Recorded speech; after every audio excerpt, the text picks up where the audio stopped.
Okay, welcome everybody. Sorry for the short delay, a few technical difficulties. I'll just call the meeting to order at 1:05 p.m. Welcome to our February 2nd, 2026 Committee of the Whole meeting. I am Councillor Krusch, acting as Deputy Mayor for this meeting. First thing on the agenda, is there any added items for today's agenda? No? Passed by consensus. Item passed. Agenda item 1.2, adoption of the agenda. Any comments? No? Passed by consensus. Item passed. Section 2 of the agenda, adoption of the previous meetings. I'm assuming everyone has had a chance to go over the previous meeting minutes. Any changes or comments? No? Can I get a show of consensus to pass? Thank you. Okay, and on to the good stuff. Presentations and delegations. Item 3.1 on our agenda is the transit study done by Thomas Pacey with Dillon Consulting, and I will hand it over to Director Lapointe on this one. Thank you, Deputy Mayor Krusch and Council. Today we're joined by Thomas Pacey of Dillon Consulting, who will be providing a presentation on our forthcoming transit feasibility study. But first, I'd like to just provide a little bit of context. As Olds continues to grow, our community's transportation needs are changing. With a population nearing 10,000, a strong college student presence, and a growing senior population, accessible and reliable transit plays an increasingly important role in community well-being. To better understand how our system is currently meeting those needs, the administration secured a 100% grant funding through the Rural Transit Solutions Fund to review the town's Sunshine Bus service.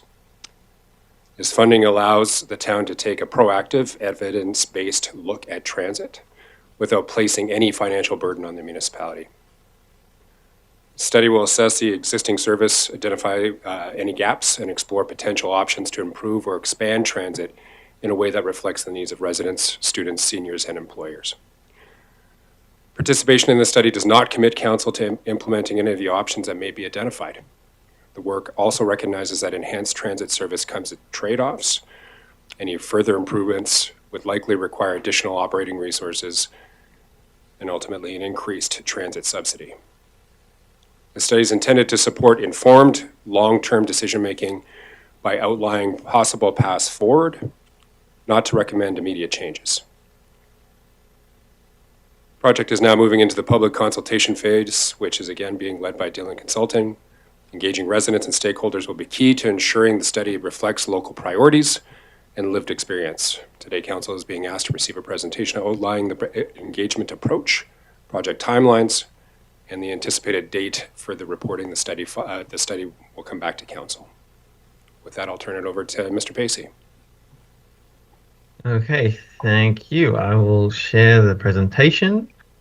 So I assume you can see this, and yeah, we'll run through an overview of the project. So quickly outlining what we're going to discuss, a little bit about the project itself and its objectives and the timelines, what we're doing with engagement, and then what the kind of options may look like depending on what we hear from the community. So first of all, why are we doing this study? There's continual population growth in Olds. The population's also aging. People are facing those rising transportation costs with inflation of other things as well. The current Sunshine Bus does serve a niche, but doesn't serve everybody. So there are some limitations there. And noting that the college is a large part of Olds as well, particularly college students aren't generally Sunshine Bus users today. And so there's potential ways to support them by providing some other sorts of services. So we want to understand what the community needs are, what the gaps that they perceive are in their mobility and getting around, come up with some options that are right size for Olds and sustainable, so nothing beyond the means of the town. Also, thinking about the financial realities. So again, trying to propose something that's suitable for olds, and ultimately make the town a better place for people to live and improve well-being of residents.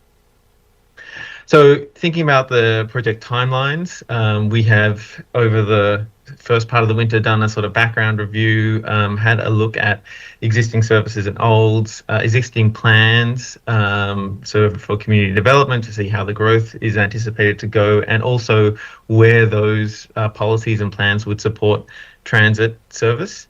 Understand the current and potential future market, but also look at peer systems. So mainly in Alberta, but also in Saskatchewan, looking at similar sized communities that do have some sorts of services.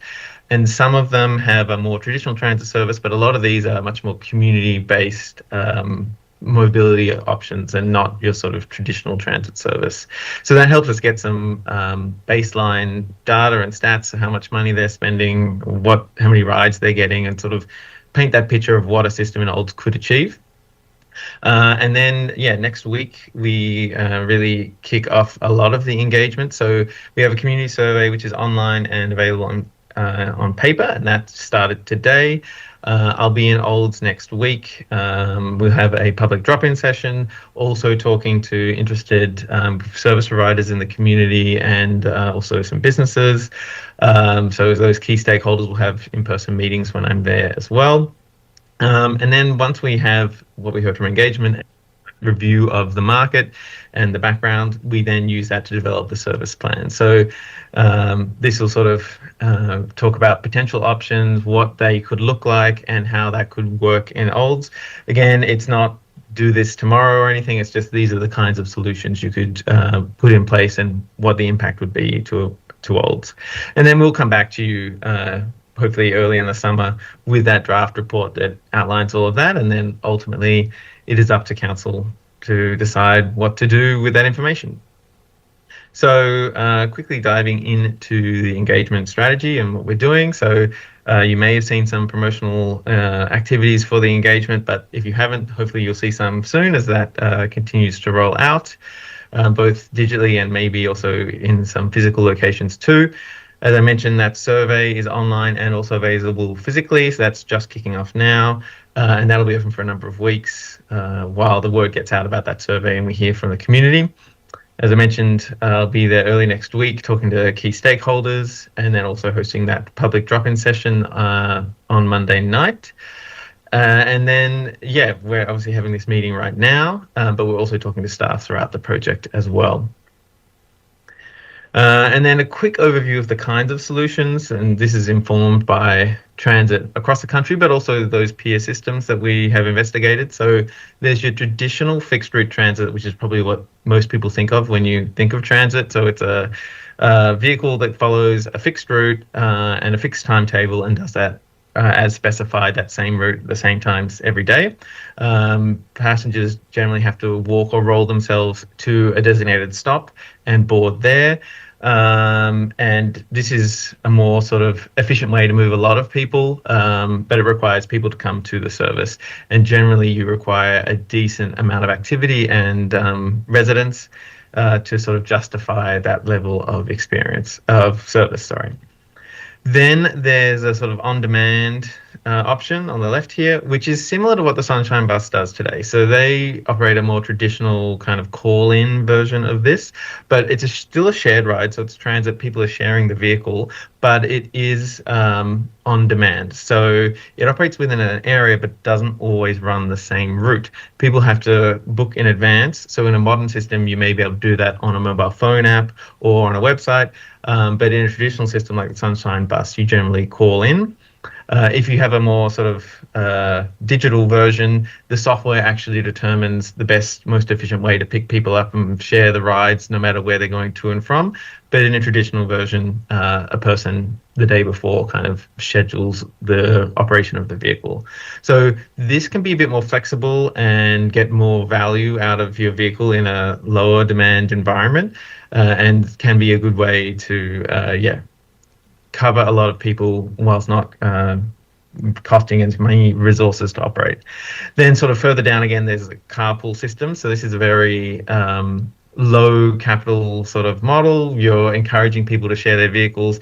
And in some particularly more rural communities, it's useful when not necessarily everyone knows each other or knows who's providing rides to certain places. So if you provide a carpool platform, you can connect those people that don't know each other or don't know each other's travel patterns, and make those connections also potentially with people passing through the town, or just visiting the town. If they're going somewhere, they can also take people for a ride. So it's a less intensive way that you can still provide more mobility opportunities for people, even if it's not as comprehensive as a formalized transit service. But these are the kinds of systems we tend to see in smaller communities in Canada, and it really comes down to, you know, the amount of cost and growth you're sort of looking for and what you think is you know, pragmatic for the town and its future finances and operating burdens. A little more information here, and this was in your agenda as well, about that sort of more digital on-demand transit. But again, typical for towns of your size, you know, people can book a trip. The ride will pick them up at a designated stop nearby their house, or in the case of like the Sunshine Bus, if you do have certain access needs, it could potentially also pick you up at your house or destination. And then takes you to where you need to go, but probably also picking up other passengers and dropping up other passengers at the same time. With a digital system, the operator, the driver, would have a tablet that would tell them where to go and who to pick up at what time, and that would update as requests come through for rides in real time. Always trying to optimize to give people the fastest journey, but also have them share their vehicle so you can carry more people. So with that kind of overview of the types of transit that we may see as we get through the project, really the focus now is on that community engagement. So we really want to know what the community wants and how they may use a potential transit system. So as I said, we've got that survey up right now, and if you follow the QR code on the screen, it'll take you to that survey. It's open till the 23rd of February, but there also are physical copies should be available in the office there. And then whether people fill out the survey or not, encourage anyone who's interested to come to the Community Services Centre on Monday next week and have a discussion with me and with some town staff about the project, and tell us in person what they want to see from transit, what their key priorities are, what their mobility challenges are today, so we can really understand how to best serve the community and come up with solutions that are actually work for Olds. And that's all I had planned to discuss with you now, so I'll hand it back to Guy. Thank you, Mr. Pacey, for the information. Director Lapointe, did you want to add to that? No, I'll open it up to council members for any questions, comments. Councillor Blatz. Thank you, Deputy Mayor Krush, and through you to Director Lapointe. This survey, which is a great idea, and I'm glad that we're doing it both digitally and through hard copies, but could it also be dropped off potentially at some of our clinics and maybe the seniors housing developments as well? And, you know, maybe like chiropractors offices and things like that, just to give people a more rounded opportunity to maybe fill it out and have a look at it? Through to Councillor Blatz, absolutely. That's part of the plan. We're going to take some of the physical copies, particularly to the seniors' homes, but any of the other nonprofit groups that you mentioned. Thank you for that, because those of us that were campaigning earlier this fall that attended some of our seniors housing centers, it was quite a focus on transit and busing, so that would be greatly appreciated. Thank you, Councillor Blatz. Councillor Wilson. Thank you, Deputy Mayor, and through you to either Director or to Mr. Pacey. And it's great that there are a couple different channels for the community to involve themselves, whether it be through the survey, hard copy, or online, and the drop-in. But could either you or the Director talk a little bit, maybe it's a little too early, talk a little bit about the breadth and depth of the stakeholder interviews? And this is kind of piggybacks on Councillor Blatz's comment around getting the word out there. But just wondering, I'm really supportive of the interviews. Just wondering if you can talk a little bit about who might be on that list of potential interviews, if you're at that point, or what that's going to look like. Thank you. Thomas, do you want to take that? Yeah, so we worked with the director and staff to identify key stakeholders in the community, and it's a mix of some businesses and some entities like the college, but then also a lot of those service providers. So some of the seniors houses and like community groups that represent these people.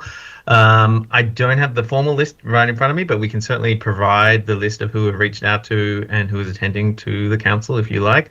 Those in-person sessions will be happening on Monday and Tuesday next week, and we have had RSVPs from most people. So we are having a few sessions, and they look like they will be well attended. And anyone who could not attend in person as well, we're offered to have a virtual discussion with them as well. Thank you, and back to you, Councillor Wilson. Thank you, Deputy Mayor. I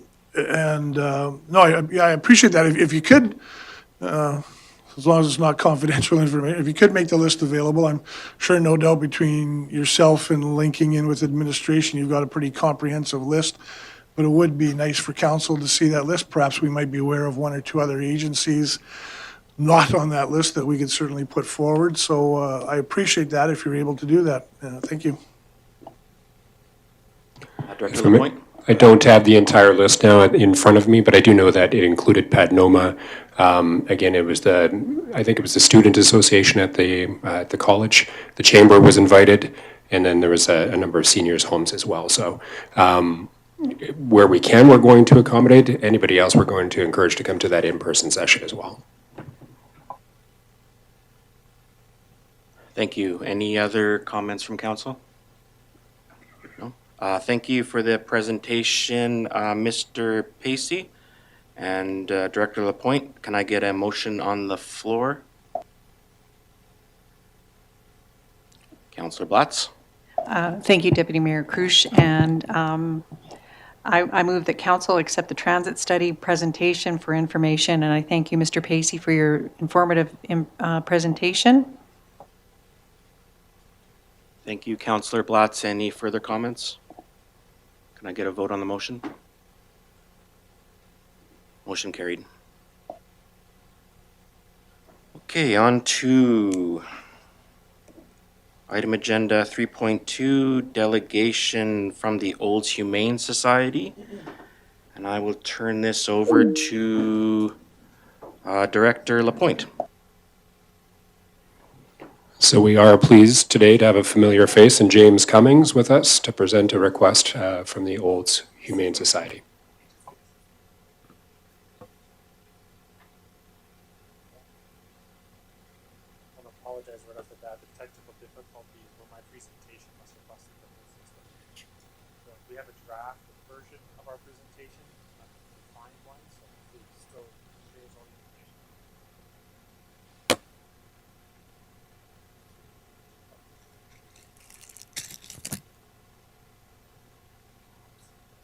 Love the dog. Bring the fish next time.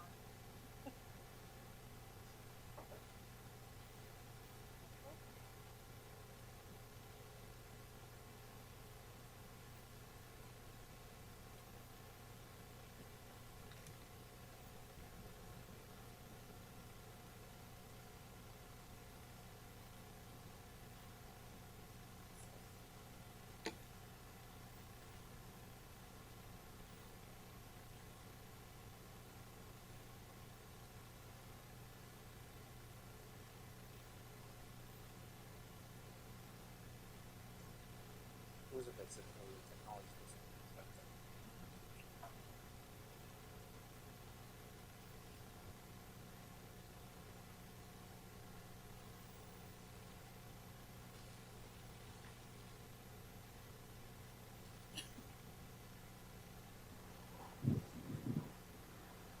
Director Lapointe? Perhaps just an informal lead-in before you get the formal presentation. Maybe that's how we could start things off. Sure. I was told this is live, so we'll go on like that. So we're a couple of service humans from the Olds Humane Society. I'm James Cummings, Director of Governance, I guess I am. And this is Abby, our Director of Fundraising. So we're here today to talk about the Olds Humane Society, where we are, where we want to go, and how we can work together to get there. So hopefully we'll have the PowerPoint presentation up here in a sec, and we can go through it slide by slide. We did hand out a little gift bag before the meeting, and you'll look in there, you'll find an application to be a volunteer with our society. Each one of you has a unique picture of one of our shelter animals or one of our fostered animals with a little story in the back about that animal. And of course, our wonderful caramels. This is a item that we've decided as a society that this is going to be our trademark fundraising activity. So we have sold, 5,000-ish of these caramels since Christmas. We are looking for a supplier to make an Old Humane Society wrapper to go with them. They're very tasty. If you don't like sugar, don't eat them. They're very, very, very, very sweet and sugary. But we've had multiple orders for these in the hundreds, so they're very popular, very tasty. Like a lot of societies, the Girl Guides have their cookies. Is it the Kiwanis that sell the shrimp? I can't remember. Hockey teams that sell their bacon. The Old Humane Society will become famous for selling our craft caramels. At least in Olds, anyways. Okay, great. The PowerPoint is available. Just wait for them to start the magic button, which is hiding under that pop-up. It's there.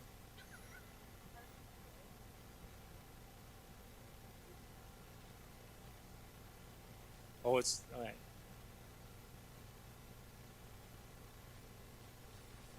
Yay, there we go. So on this picture, it's kind of hiding right there right now. That's not Fred. He's our manager of operations and our sales coordinator for our caramels. So like all societies, we're a community-based volunteer-led organization. Of course, we're focusing on animal welfare, humane education, and promoting responsible ownership of pets within our communities. And we're currently operating without a permanent shelter. That's where we're hoping to work with the town a little bit. So some quick facts about our organization. We registered as a society in May of 25, so just a few months ago. We started operations in September of 25, and currently right now we have 16 animals in our foster care, a couple of dogs, a whole pile of cats, a couple of fish, a hamster, a gerbil, and one 4-foot long anaconda python, which is an interesting fact for us to have. So hopefully we'll click to the next slide. There we go. The community need, we saw as a group of citizens a need in our community for a humane society to be operating here. There's limited capacity for this type of facility in our area. With most recent or most closest society is the Wild Rose Society in Didsbury, which is at 140% capacity. But we're going real quick. Okay, community and institutional partnerships. We've developed some really strong partnerships in the community already. We partnered with the Olds College Vet Tech program. We just dropped off 2 animals with them today, a dog and a cat, to go through their program. We have a partnership agreement with Countryside Veterinarian Hospital here in town, where they provide emergency care, medical care for our animals, complete animal care at a negotiated contract deal with them. We also have some quick ties with some of the local businesses already for in-kind material support and activity fundraising. Rona, Uptown Market, Pet Planet, Vista Radio. I'm sure you've all heard our ads on Vista Radio about our animals. The Mayfair Cinema and ATB. We just set up today for next month. We'll have a silent auction and information booth set up at ATB. So now we can slide to the next slide, maybe. Okay, opportunity. So we all know that there's a small utility shed, 2-bay garage sitting over by the water reservoir in the northeast corner of town that has been vacant for some time. We believe that this would be an excellent opportunity for us to host an interim shelter in the town of Olds, and I like to focus on the word interim. This is a small facility. It will last us for a short period of time until we can fundraise for a larger, more permanent facility of our own. And AI is great at generating cool pictures like that show you what it would look like in some way. Some of the topics about this one here, for instance, we've got a lot of volunteers already interested in helping out in the renovations, a lot of tradespeople. In fact, one of our great counselors has also offered to drive his fancy truck over to our neighborhood and help us out. I'm an electrician. We've got plumbers, carpenters, HVAC folks all willing to help out and handle this. So we can go to the next slide. All right. And this leads us to exactly what we're here asking council for, and that's the support and principle to lease the ME shed. What we are not asking for today is any sort of lease rates, legal terms, or capital funding of any kind whatsoever. So we're just asking for that principal opportunity to lease the shed and to begin those negotiations with you. So we can move, and that lots of caravans. We've got lots and lots of caravans. Next slide, please. All right, phase one of this development program, and this is our long-term strategic plan for the society. So the first 3 months after hopefully getting the agreement settled for the ME shed is the renovation of the ME shed. Now this $120,000 doesn't include the cost of the free labor that we've already been offered, as well as Rona has already offered us discounts on materials for the renovation. So most of the real costs in this will be the kennel equipment. The labor costs and most of the material costs will be either discounted or greatly reduced. But we did want to flesh out the full price right off the bat of what it would be as if we had a contractor do the work for us. Next slide, please.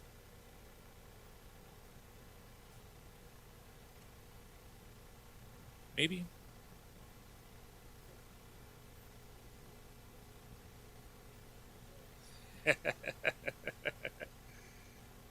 Yeah, absolutely.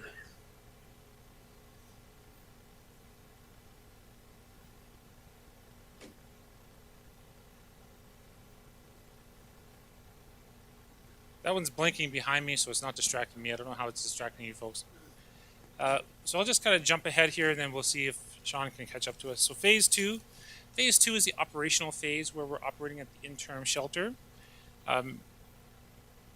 Yeah, so this is where basically a fundraising stage where we're working heavily on acquiring the funds for the long-term development and this is a permanent sustainable facility of our own, as well as the operational funding that we need year over year for the operation of the unit or the shelter itself. And this is we're estimating to be about $150,000 a year. Phase three is the purpose-built facility. And this is a 10-year marker, and of course it's all estimate based on how fundraising goes. Who knows, we could get it all done in a week, if anybody has an extra $1 million. So we're looking, obviously the ME shed is a smaller facility. We're looking at housing maybe a maximum of 30 animals there. So when we look at a purpose-built facility, it would be larger, more capable of handling more animals as the community needs at that time. And who knows, today and 10 years from now, that number is obviously going to change. So this is an aspirational goal, and that's why we're looking at the ME shed as an interim goal, building credibility and allowing us some time to build reserves into our funds so that we can support a larger facility. This whole three-phase process is one that we're modeling after Cochrane's process that they did. They started off 15 years ago in a trailer, and then took 10 years to fundraise. Now they have a multi-million-dollar facility in town, which is the envy of almost every other shelter that is in our community. In our society, we did take the time to visit several shelters throughout Alberta to try to understand how they function, how they got their own facilities, and this Cochrane model seems to be the best, most efficient model moving forward. So we can move to the next slide, please. This is the most important one. Benefits to the town of Olds. Well, we all know that animal welfare is an important part of a community welfare. This is one of our local citizens who's adopted that little kitten in his hands there. An older gentleman who is alone and now has on a daily basis. I'd like to point out the second bullet there, reduce pressure on municipal enforcement. Of course, when you guys, the town seizes an animal for whatever reason, the Animal Protection Act of Alberta requires that animal be turned over to a society like us or to a carekeeper. I believe right now the town is handing that over to a paid kennel. We would be a financially better option than that. So we move on to the next slide, is our last slide. So we just got a notice from Alberta Gaming and Liquor Commission approving one of our fundraising activities. So yay! Closing the next steps, of course. Today we're asking for some direction on leasing the ME shed in principle. The next steps for us in the town would be the lease negotiation, detailed renovation plans, and fundraising launches. AGLC, that's a good point. Of course, getting that society status right off the bat allowed us to negotiate with AGLC. We have to be a society for 1 year before we can ask to join their casino night program. So in May, we'll be applying for that. 30 months later, hopefully having our first casino. But what we got today was approval to start our all other aspects governed by AGLC other than a casino, which is our 50-50 draws that we plan to start and other such raffles and stuff like that. Yeah, so that's our program in a gist. If there's any questions anyone has, we're here. Ask away. Thank you, Mr. Cummings, right? Yeah, Mr. Cummings. Cummings was it? Yeah, thank you, Mr. Cummings. Great information. I will turn it over to council. I'll start with Councillor Wilson. Go ahead. Thank you, Deputy Mayor, and thanks, James and Abby, for you guys spearheading this initiative. Some people may remember back last year, I was very supportive of an administration looking into an animal shelter, so I see this Humane Society or initiative as a step in that direction. I have a soft spot for any four-legged furry creatures. I'm not sure about the python, but certainly any furry four-legged creature I've got a soft spot for. So credit to you guys for spearheading this along with your other group of relatives, volunteers, sorry. Just a couple of questions. One is, so how are you operating now? What's the facility you have, and how do you come in contact with these animals? Are these abandoned strays? People just can't look after them anymore and come to you? Maybe you can just talk a little bit about that. Thanks. So absolutely. So we are administratively working out of our homes. The board of director consists of 6 people right now, and we all have our separate roles. All of our animals right now are being held in foster care. And you're right, all of our animals have been surrendered or abandoned animals. So we are not a rescue society. We do not look for animals. People have already started contacting us for animals.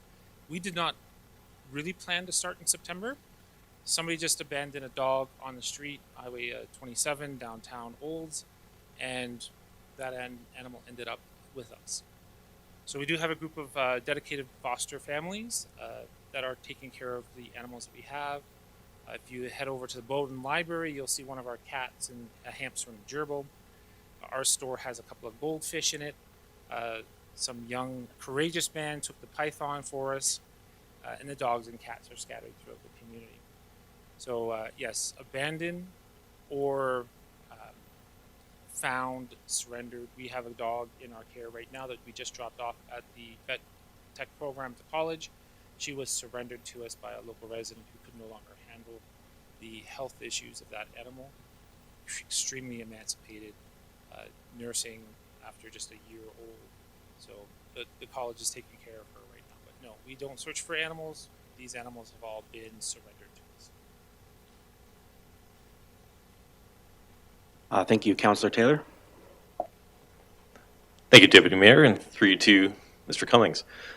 Thanks again. I appreciate the presentation, and I'll echo a lot of the sentiments that Councillor Wilson has about four-legged furry friends. Curious about if you could speak to, if I understood that correctly, 140% capacity at the Didsbury Humane Society?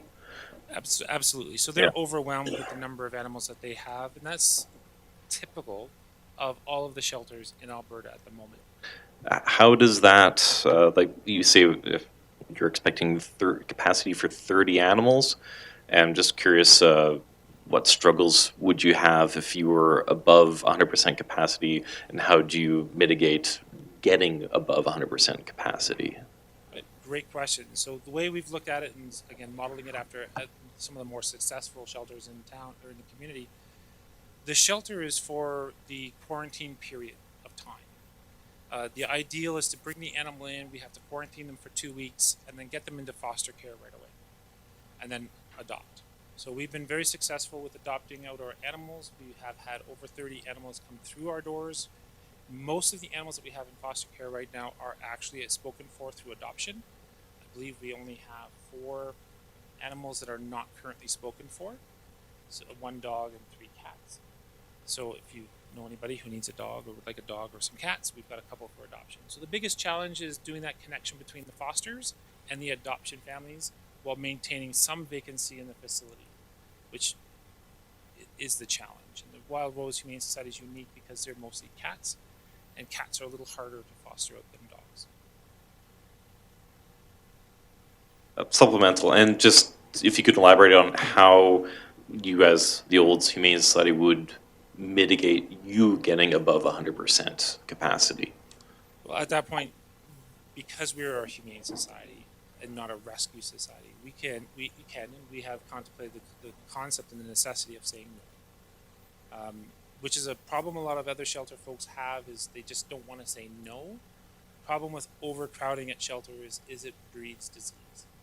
So a respiratory illness going through a shelter can eradicate stored funds, because all of those animals that need to be treated can't adopt any of those animals out, even if one animal has a contagious respiratory disorder. So those types of events are events that we need to not have. And right now we're steadfast in the concept of saying no. Will we be able to say no once it's in the situation and a devastated animal shows up at our door? We don't know. That's going to be a life learning experience as we get there. Thank you. Thank you, Marianne. Councillor Overwater, go ahead. Thank you, Deputy Mayor Krush. I understand your plight. I hear your plight. I'm not against four-legged, furry little animals. However, the shed that you're talking about does need some substantial money put into it before it could even be have you in it.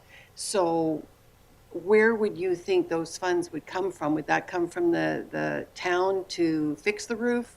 And I mean, we have a lot of buildings that are probably in need of repair, and this is another building that needs repair. Like I think there's a lot of buildings that maybe that money can go towards, whether it's putting it into the arena roof or something like that. I mean, I'm sorry, I do care about the animals, but I'm just thinking about another building that the town would have to look after and fix up for somebody else to be in it. So where would you be proposing to fundraise and fix the roof, look after the building? Like, I'm just questioning that. Yeah, absolutely. So we did have a slide in there that talked about what we're not asking for. We're not asking for capital funds at all. So we're fully prepared to fundraise for the renovations of the facility to make it serviceable for our needs, because our needs are unique. So if we turn it into a shelter, it's not like tomorrow we can leave and you'll have a happy shelter. No, so we have a full fundraising plan in place to get all that money that we do need. Like I said, we've already talked with Rona, our local home building supply company. We've already talked to tradesmen who are willing to help us build the facilities.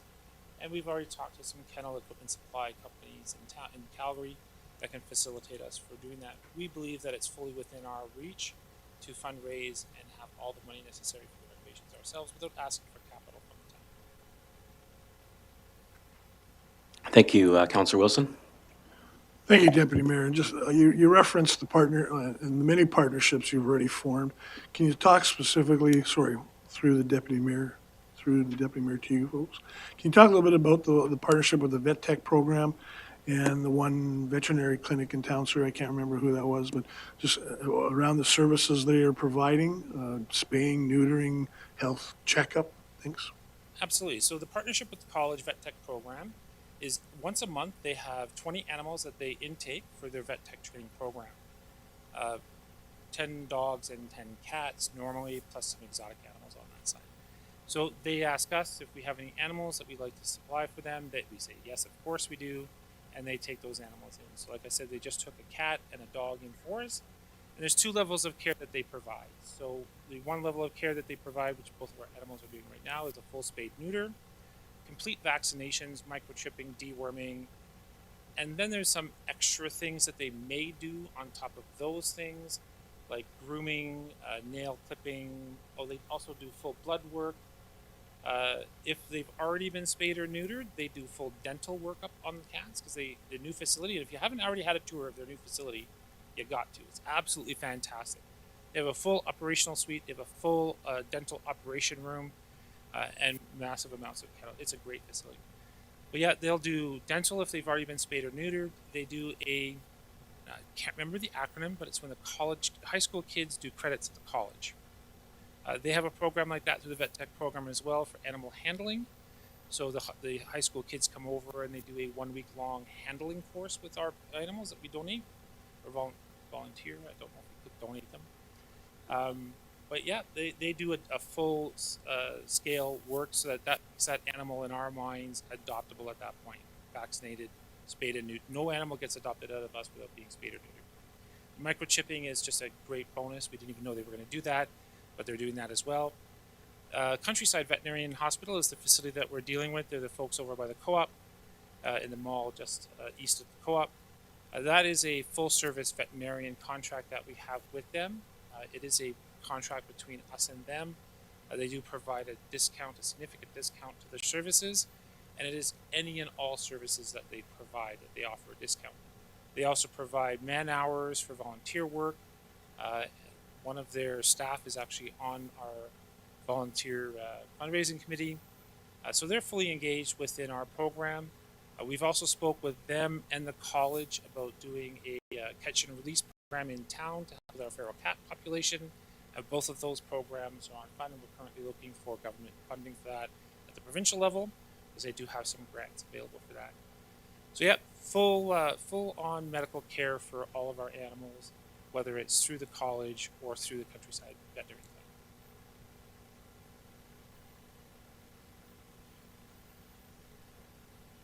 Clinic. Councillor Taylor? Thank you, Deputy Mayor Crucian. Through to Mr. Cummings again.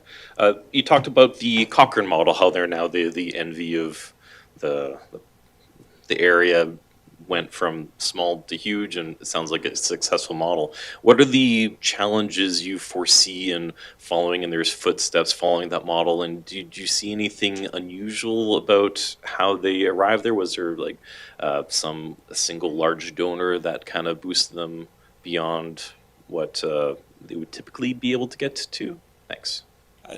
As far as we were aware, we did talk to them extensively about their fundraising and how they managed to acquire those amounts of money to build the capital facility. Most of the grants that are available Canada-wide are not for capital, they're actually for operational costs. So they took advantage of that in focusing their fundraising on capital. So just like us, they have industrial partners in their communities, and the industrial and commercial partners, the ones that obviously supported financially their fund more than anyone.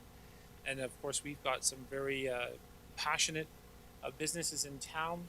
I talked about Rona earlier. We didn't actually even approach Rona. Rona approached to us as soon as they heard that we existed, because the ownership team at Rona is a fantastic pet-loving family. So I think that none of the shelters that we've spoke to, the actual humane societies that have any problem fundraising for capital projects, it is one of those things that everybody from every walk of life, except for the evil Mr. Grinch, really do love to support. And we have applied for our charity status through the CRA as well. That's just pending, and we don't anticipate any problems with that either. And speaking on the whole idea of everybody seems to enjoy it, I'm sure we've all sat on many boards over the years. This is the first board I've ever sat on in my entire life that has 20-year-olds on it. So we have two 20-year-olds, a 30-year-old, and then a bunch of old people like us. So it's unique as a group that so many people from so many different walks of life want to support a society like ours. So no, fundraising has actually been relatively easy. We have several $1,000s in the bank already. We've already spent a significant amount of money on healthcare and stuff like that. Every animal that we adopt out is charged. There's a fee for that. So we're recouping most of our costs that way as well for the animal care. So no real problems we've seen. It's really a matter of further developing those partnerships within the community. We believe that having a space, even an interim space at the Emery Shed, will greatly increase our ability to fundraise for a bigger, better facility. Councillor Blatz? Thank you, Deputy Mayor Krush, and through you to Mr. and Mrs. Cummings. You mentioned earlier your partnership with the college and the Vet Tech program, and the local veterinarian, which is great.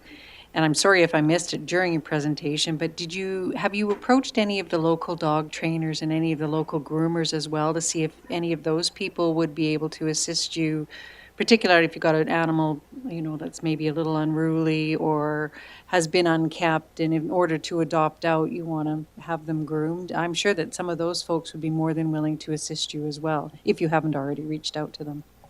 Yeah, we are still reaching out to a lot of new businesses. So we have reached out to a couple of the pet stores. I think it's Pet Planet that's on board with us right now, donating food and supplies. We are in the middle of process of reaching out to trainers, because again, that is an excellent idea. We are getting we have a Siberian Husky that's we did manage to adopt out, but I'll tell you, anybody who's raised a Siberian Husky knows that training is important for a Siberian Husky. So yes, absolutely great ideas, and it is something that we are not only contemplating, but actively trying to do right now. Councillor Taylor. Thanks, Deputy Mayor Crucian, through you to Cummings again.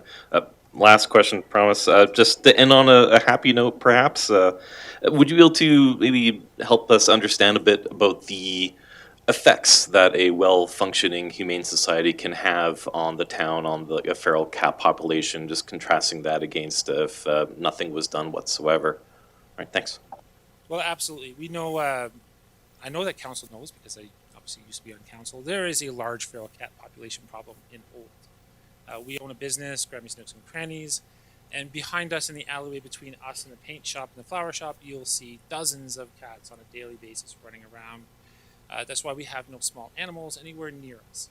There's no birds, there's no squirrels, there's no chipmunks, because the cats are just eradicating them. There's another cat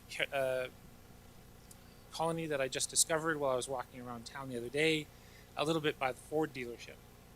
There's a young lady over there that seems to like feeding cats, so there's about 20 cats over that way. So we do have, and that throughout the town, there's other cat populations. So these cats, unlike your house cat, these cats have disease.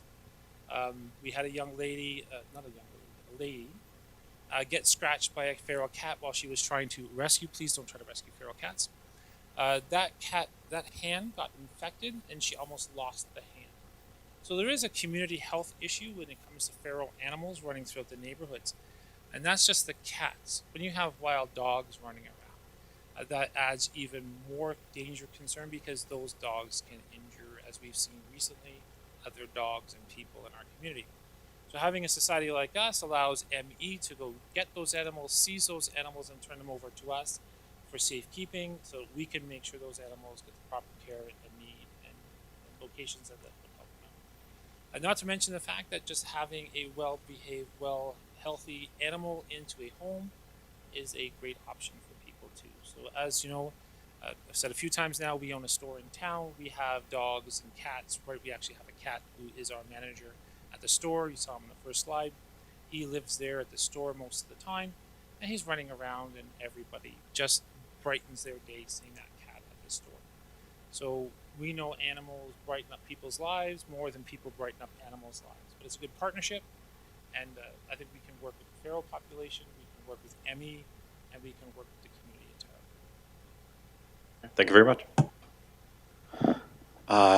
Director Lapointe. Just for council's benefit, it is standard fare for the town to work with our community partners to provide space. When we do, we typically take care of the building envelope, and they're responsible for the interior or the leasehold improvements. So in the case of this building, the roof has already been budgeted for in last year's capital plan. So the roof does not have to come out of these folks' pocket at this point. Thank you. And I have one question before we call for a motion. On the fundraising side, your caramels, it seems to me that half the people in my orbit are allergic to gluten in some way. Are your caramels gluten-free? Yes, there is just sugar in 3 different forms and milk. So there's sugar, there's corn syrup, canned milk, and I'm forgetting something. And butter. So no gluten products at all, but if you're diabetic, make sure you have some extra insulin nearby. Thank you. And if there's no other comments, I can call for a motion. Councillor Taylor? Thanks, Deputy Mayor Krush. I move that the committee direct the CAO to pursue a lease discussion with the Olds Humane Society and bring this matter forward to a future council meeting. Any comments before a vote? Can I get a vote on the motion on the floor? Passed. What's the word? What am I looking for? Not unanimously. One opposed. Motion is carried. Thank you very much. Everybody have a great day.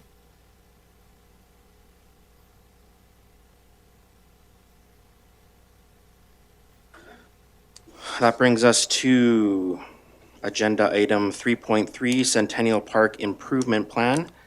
And on that, I will pass it over to Director Lapointe. Thank you once again. As you all know, Centennial Park is one of Old's most important community assets. It serves as a central gathering place for recreation, festivals, and community events, and contributes to the character of the uptown area. As the community grows and park infrastructure continues to age, there's a need for a clear long-term approach to guide future investment decisions. The Centennial Park Improvement Plan provides that direction. Plan establishes a 10-year roadmap from 2026 to 2036 to help council plan for renewal and replacement of park assets in a proactive and coordinated way, rather than responding to issues as they arise. At high level, the plan is guided by 3 core objectives: renewing and modernizing existing facilities, protecting and enhancing valued green space, and strengthening the park's role as a community gathering and event space. The plan was informed by both committee work and community feedback. As you probably know, the MVP committee reviewed potential projects, and priorities were validated through the town's budget survey last summer to ensure alignment with community expectations. Based on that work, several priority projects were identified over the next decade. These include improved seating and gathering areas, the addition of a permanent performance stage, the eventual replacement of aging washrooms and support buildings, and continued maintenance of existing amenities. Environmental stewardship is a key component also of the plan, and the approach focuses on long-term care of lawns, trees, and landscaped areas in a way that balances usability, sustainability, and life cycle maintenance. Financial sustainability is also central to the plan. Projects are intended to be phased over time with attention to operating impacts and a strong emphasis on securing grants, partnerships, and other non-tax funding sources wherever possible. Excuse me. It is important to note that this plan is intended to guide future decision-making, not commit council to immediate expenditures. Individual projects continue to come forward through council's regular budget and capital planning processes. And as we move forward into engagement, September 2026, there's a September 2026 completion date in mind, and administration is proposing a phased engagement approach. So already at this point, we're presenting the plan to council here in February. We'll move on to engaging community partners, including the Chamber of Commerce, Uptown Olds, and local service clubs in February and March here. In April, targeted discussion will take place with key park user groups, and then we'll have a broader public engagement in May through July. Finally, we'll come back with a final draft of the plan in September for council adoption, hopefully. In summary, the Centennial Park Improvement Plan provides council with a clear strategic framework to protect, renew, and enhance Centennial Park over the next 10 years, while balancing community services, environmental stewardship, and financial responsibility. And with that, I'm open to any questions that council may have.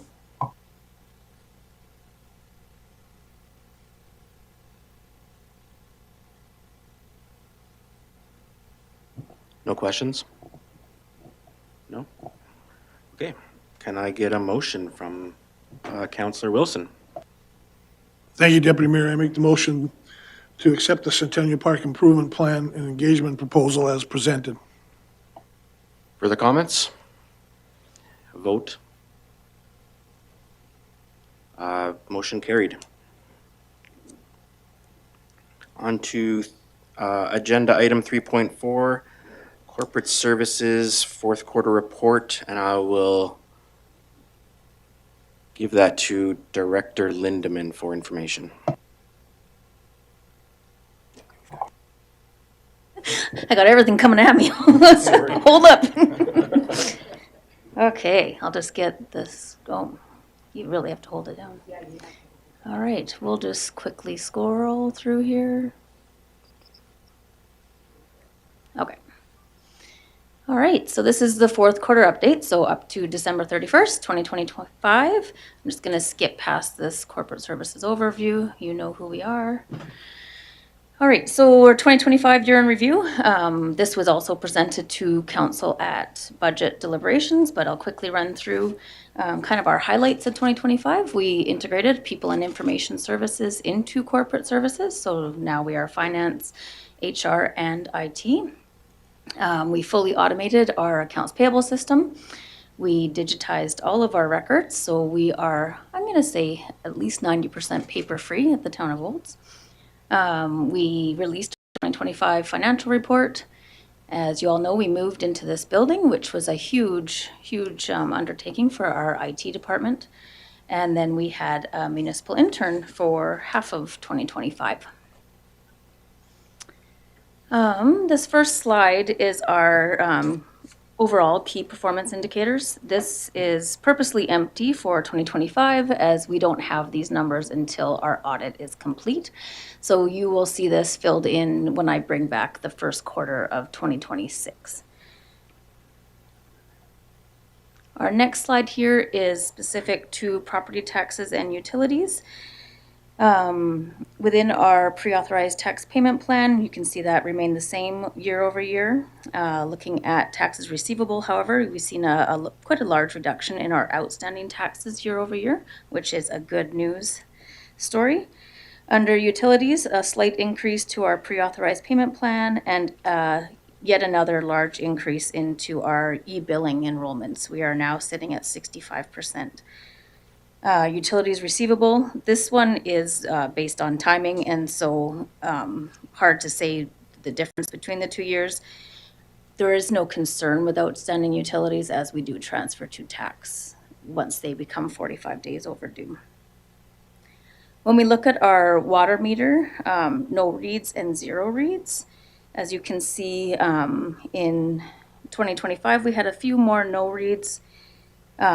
These are typically, though, just because you didn't get a read 1 month, the next month they'll be able to get a read, so that's no longer a problem for us. They go out with the handhelds and get a manual read, so the no reads aren't overly worrisome. We wait till they're about 3 months of the same property with zero read or no read, and then we'll go and investigate. So that's why your investigations is a lot lower on that metric at 5. The zero reads, those ones obviously are higher, 442, but if you look at the completed resolved, we have 400 of those resolved in the year, so no concerns there. Looking at our grants, we had 22 grants submitted in 2025. We are still waiting to hear back on 12 of those and just over $4 million in successful award. And those are all just listed there for you to look through. Under procurement, we had 19 submitted, only one still waiting to be awarded. This was again at the end of December. And the 2 that were done in the fourth quarter are the men's shed renovations and our photocopier lease at the CCC building. In people and information services, in all of 2025, we had 20 recruitments. We onboarded 59 employees, and we had 16 internal transfers and or promotions. Looking down at our IT tickets, we only had 4 at the end of April. We had 833 tickets put from actually May 1st to the end of December. So busy apart. Yes. Yes. Councillor Overwater? Are you wanting questions while you go through Sure. it or Yeah. after? Yeah. I'm open to whatever. So Thank you, Deputy Mayor Krush. To Director Lindeman. So when you say ITT 833 tickets, that means that there was 833 issues with the staffing or council's technical problem. So how many people do we actually employ in the ITT department? One full-time staff member. Is that sufficient for this type of technical issues that we seem to be having here? Even today, we have technical issues. Yes.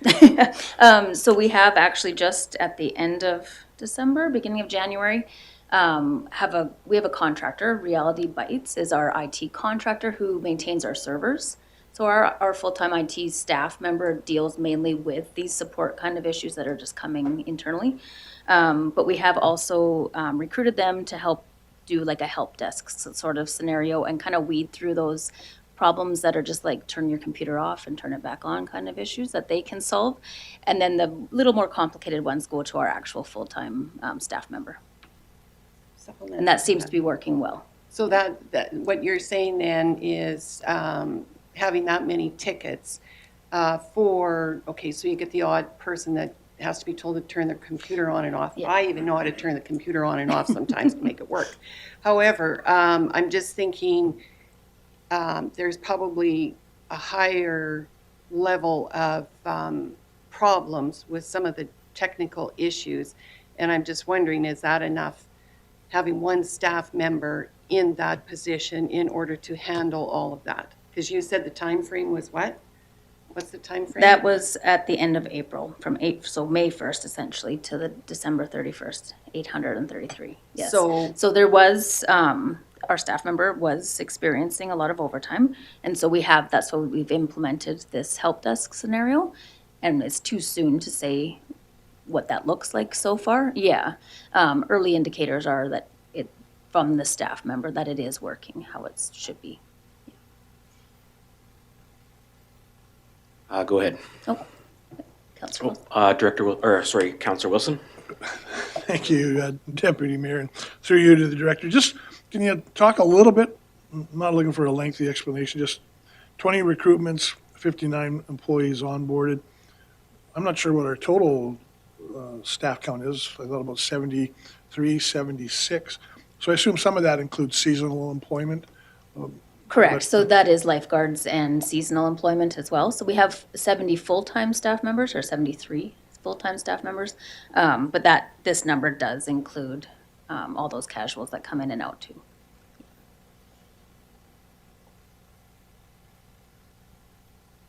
Councilor Overwater. Thank you, Deputy Mayor Krush.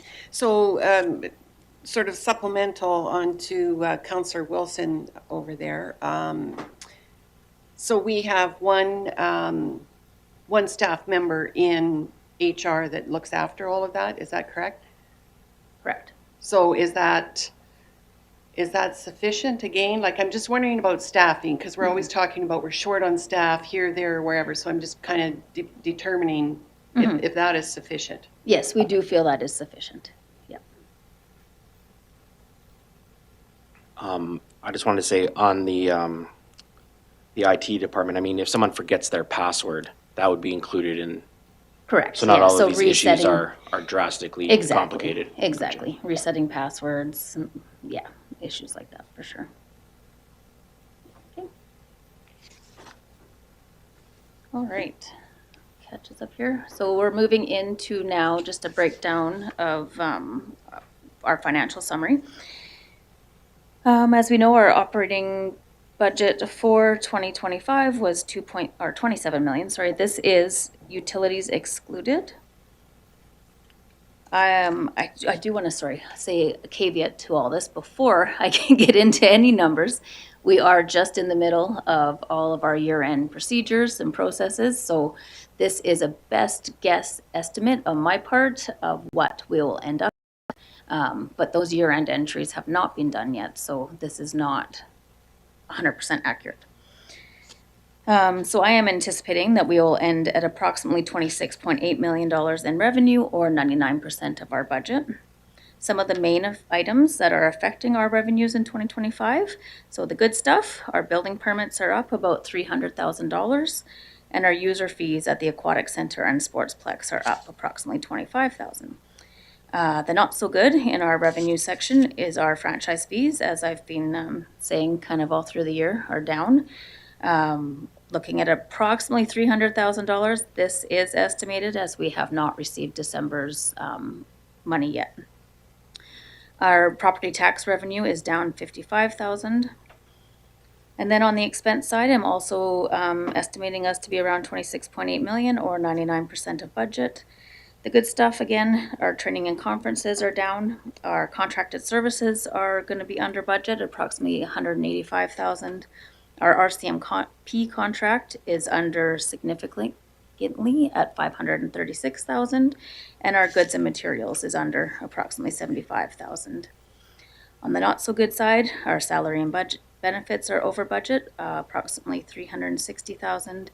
Our repairs and maintenance is over at 100,000. And our utilities are tracking over at 65,000. Again, all approximately as I finalize our year end, but I am anticipating we'll be close to a net zero or a slight surplus at the end of the year. And this does include all of our budgeted transfers to reserves, which is something that we have not been able to do in the past couple years. So it is looking to be a good year. Moving on to the utilities section of this, and this is where our good news story is coming from. I am projecting at the end of the year we'll be about 9.3 million in both revenue and expenses. This is slightly over our budget at 9.25, with any surplus funds being transferred to reserves to help rebuild our utility operating stabilization fund. So if we look at our water loss and I&I numbers, Director Pedro is going to go into this in a little bit more detail, but we are seeing savings of approximately $544,000 over 2024. I'll pause there if there's any questions on those. Councillor Blatz and then Councillor Wilson. Thank you, Deputy Mayor Krush. And actually, I just want to back up a little bit. Going back to our revenue part, any justification on why our property revenue tax is down? I can understand our franchise fees because we were given an estimate and we go by what they tell us we're going to get, and we don't know for sure if that's exactly what's going to come back to fruition or not per se. But can you just kind of explain that part to me? That seems like a bit of a... And so this one in particular, the 55,000, is due to 2 appeals that we had after. Okay. So tax rates, as you know, are set in April. And that's when our revenue is set. Taxes go out in May. You have until July to appeal. And so we had 2 fairly large ones come back with the assessments that went down. Oh, okay. Thank you for that. Yep. Wilson? Thank you, Deputy Mayor. Through you to the Director. One comment, the franchise fee is concerning because either I'm still thinking of 2025, but it seems to me this is now, I think, 2 years in a row where our franchise fees have been less than budgeted.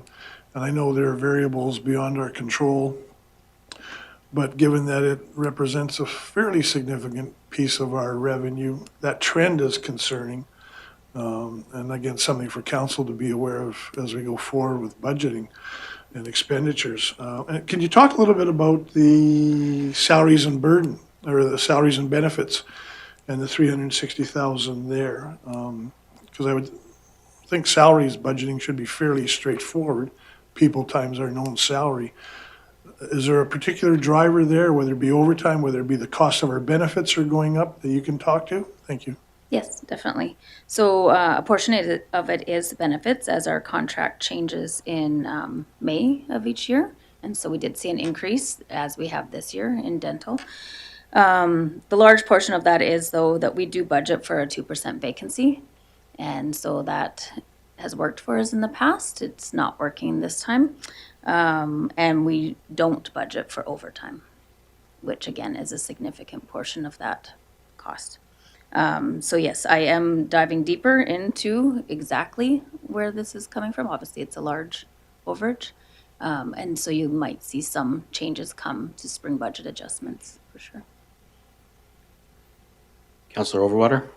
Thank you, Deputy Mayor Krush. So then in the future, would it be more prudent to have some sort of contingency on the overtime so that, you know, it's not like, oh, where are we gonna come up with this money from? Yeah. You know, like, inevitably, there's going to be overtime. Yeah. So I'm just thinking there should be, I know people say, well, you should work within your confinements, but it happens. We have water things springing up or Yep, sewer or definitely. whatever. So I'm just thinking we should have a contingency of some sort. Yeah, so you'll see something come to spring budget adjustments for 2026, for sure.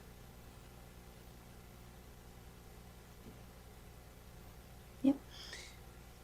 All right.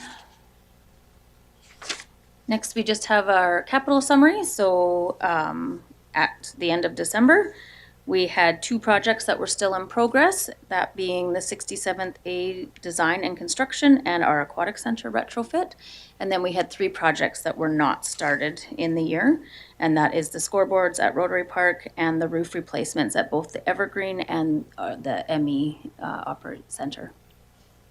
Any questions on our capital summary?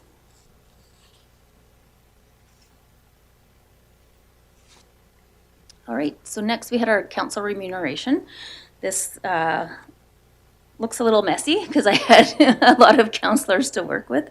But the big thing on this one is at the end of the year, council overall was under budget by $11,806 or 3% of your budget. And again, this does get posted to our website along with the financials. Next, just looking ahead at 2026 and what's happening. We will begin in 2026, work on our long-term financial plan, building on the framework that was presented in that annual financial report that went out. We'll continue development of our capital planning documents. Council saw these first versions during our 2026 budget deliberations. So moving forward, we're working on creating the link between asset management and our annual budget process. And then we're in the beginning stages right now of our customer service standards. I do anticipate these policies coming to council in the fall. And with that, I'll open up to any other questions. Councillor Taylor. Thank you, Deputy Mayor Crucian. Through to Director Lindeman. Just to dredge up the topic on the IT tickets. It is a bit of a tricky number. To Councillor Overwater's point, big number bad when it's putting a lot of strain on our staff. To Deputy Mayor Crucia's point, big number good in that it's helping ensure that people are going through the correct avenues to do IT resolution of problems. It makes it a very difficult metric when we're looking at a singular number. And is it good if it's a large number? Yes, some ways. Is it good if it's a small number? Yes, in some ways. It's kind of hard to extract meaning from that. We always stress for people or citizens to use the reporter problem, and we laud when the number gets large. We like to see that. Do we want to see IT ticket numbers raise? Probably. That's a sign that people are following the procedures, but again, hard to extract some information out of that number. If you just maybe speak to that, thanks. Yeah, definitely. And I think looking at our corporate services business plan, there are some other key metrics in there that would probably add more context to that number. So moving forward into 2026, we'll start reporting on some other numbers that help add that little bit, that other layer to that number for sure. Councillor Wilson. Thank you, Deputy Mayor. Not to belabor that point, but yeah, I look forward to the enhanced metrics on the IT issues. Because again, part of the challenge is we have no historical information, so we don't have a benchmark, a data trend line. I'd be very concerned if we've got 833 tickets and the tickets are remaining open for several days, and meaning people are sitting idly at their desk because they don't have a computer and can't do work. And related to that would be the severity, right? A tiering of the complexity of the issue. So I look forward to the enhanced reporting. Thanks. Thank you. I did have one question before we move forward. The e-billing, We're just over 50%. I'm assuming we prefer people use e-billing if possible. So What's the utilities e-billing is at 65%. 65%? Yeah. What's the Yeah. best way for someone to go from paper to e-billing? So we have the forms on our website, or they can call in and get them sent to them. Come in and pick one up. There's all the ways. Councillor Overwater. Thank you, Deputy Mayor Krush. Wouldn't we want to be really pursuing the pre-authorized, like get them pre-authorized rather than just the e-billing? Is that something that we sort of really push? We do. We advertise. Typically, January is your best month to sign up, so we always put out advertisements around there. And of course, when tax notices go out, yes, it is nice to know you have steady revenue coming in month after month. Definitely. The one thing actually I forgot to mention is taxes this year. We will see some advertisements going out right away. We are moving to e-billing with our tax notices as well. So we're hoping to get some big pickup on that moving into the tax season and see some savings on postage that way too. Councillor Wilson. Thanks, Deputy Mayor. Through you to the Director. My final question, just on the capital summary, I think I know the answer, but I'll ask it anyway. So you said 3 projects have not started. Those projects will just carry over and we won't lose the capital funds or whatever? Correct. So you'll see them come spring budget adjustments. Okay, thank you. And with that, if there are no further questions, can I get a motion for agenda item 3.4?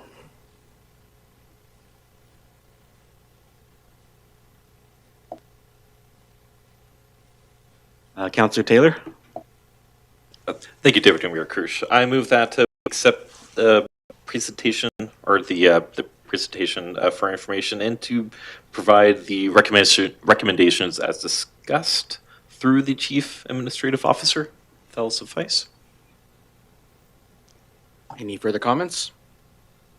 Can I get a vote? Motion carried.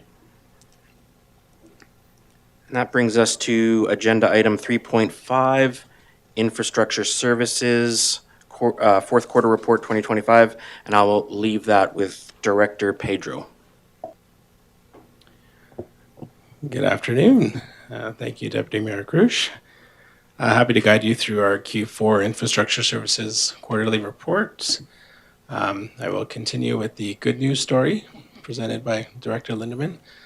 I will say, starting off, just apologies on our end. Some of the formatting when our presentation was transcribed looks a little off, so bear with me here. Starting off with our utilities team, you'll notice that, almost there. There we go. Our work was primarily focused on the water loss and I&I initiatives. So as you can see, there are lots of repairs done both on the water side and the sanitary side. And we completed a lot of our capital programs, such as the manhole relining program and getting a lot of those utility digs repaired. So that's been a productive Q4 for us. And then year to date, obviously we've done quite a bit in terms of our KPIs. And we're just continuing that momentum going forward. Oh, and I should say I'd be happy to take questions at any point, so feel free to interrupt me as needed. Moving on to water loss and I&I. So as Director Lindeman had alluded to, we've seen a very significant decrease in our numbers. So between 2024 and 2025, we've seen an 8.3% reduction in our water loss. We've completed 32 repairs on the water side for 2025. That's between any sort of service line repairs, main lines, or valves.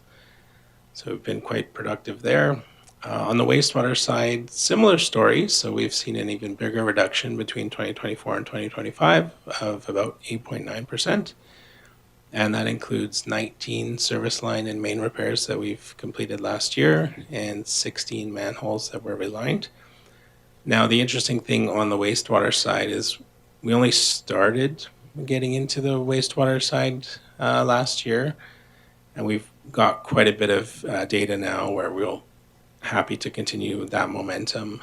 We've got 70 plus locations still that we need to deal with on the wastewater side. So we're fully expecting that these trends kind of continue. And similar to the water side, we still have quite a laundry list of areas that we need to develop and further investigate and repair. So we're certainly going to keep seeing these reductions.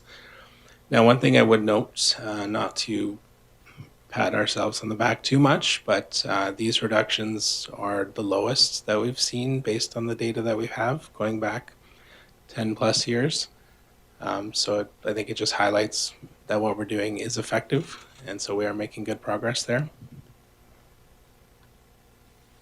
And moving in, oh, I'm sorry, that didn't come out correctly at all. I have terrible eyes, so I can't even see that. So this is just expanding on the actual data, the monthly data. And in 2025, similar to 2024, we've seen sort of a general reduction every month in our loss percentages. So that's where you'll see in 2025, our average loss was 19.82 versus 2024, which was 28.12. And of course, you have the associated cost savings there.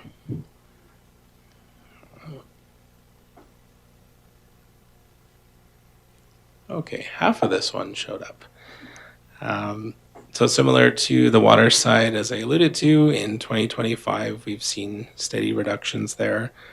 We are down to 30.73% on the annual average versus in 2024, which we were at 39.63.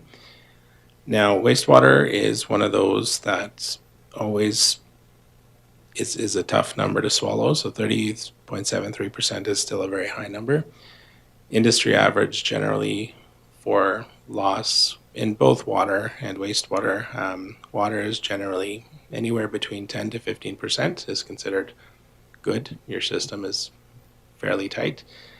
And then on the wastewater side, you're up at that 20 to 22% is generally acceptable levels. So I think we'll get below there in a couple more years, but we are trending in the right direction, of course. So happy to see our progress.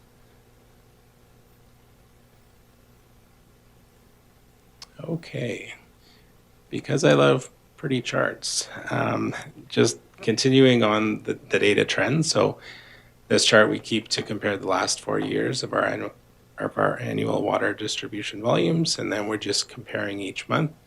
So the line you see is the darkest green in each month. That is our 2025 number. And this is important because it visualizes how the trend has changed over the years. And of course, that number has been lower compared to previous years, or similar if you look at 2024 and 2025.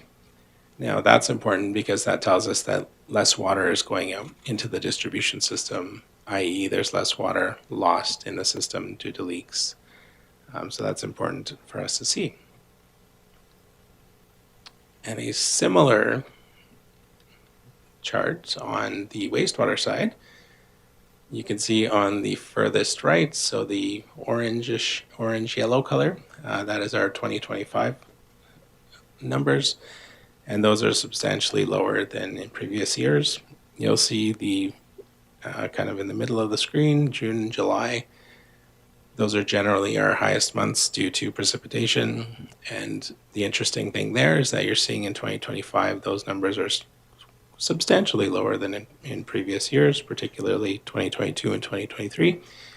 So what this tells us, based on this and other data we're seeing on the back end, is that the effect of the precipitation that we're getting is decreasing over time with the work that we're doing.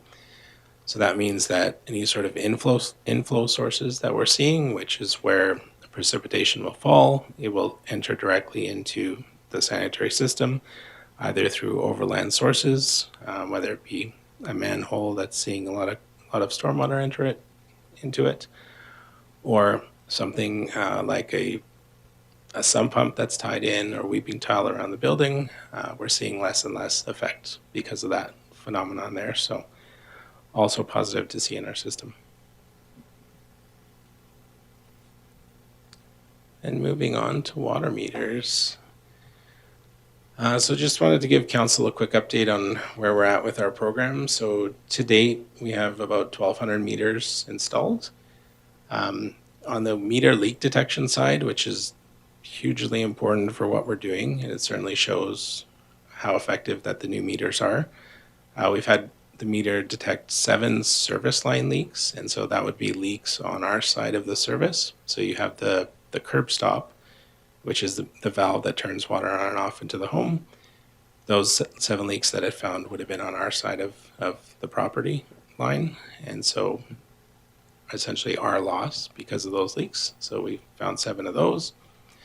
And perhaps as importantly, we've identified 15 internal leaks within people's homes. And so we've been able to let them know sooner than later that they have something going on. So typically it's something like a leaky toilet or other fixture in their home that's leaking. So the software on the back end will notify us that something is going on internally, and we're able to let the landowner know about that. And then in phase 3, which we are starting at the end of February, early March, there's about 1,000 meters going in that phase as well. Now, did include these 2 little screenshots. These are interesting to me, so I look at this stuff every day. So the graph on the top is actually from our leak detection software from the meters. And just wanted to give council an idea of what that looks like. So when we see that green trend line increasing like that, generally it tells us that that's a leak in that property.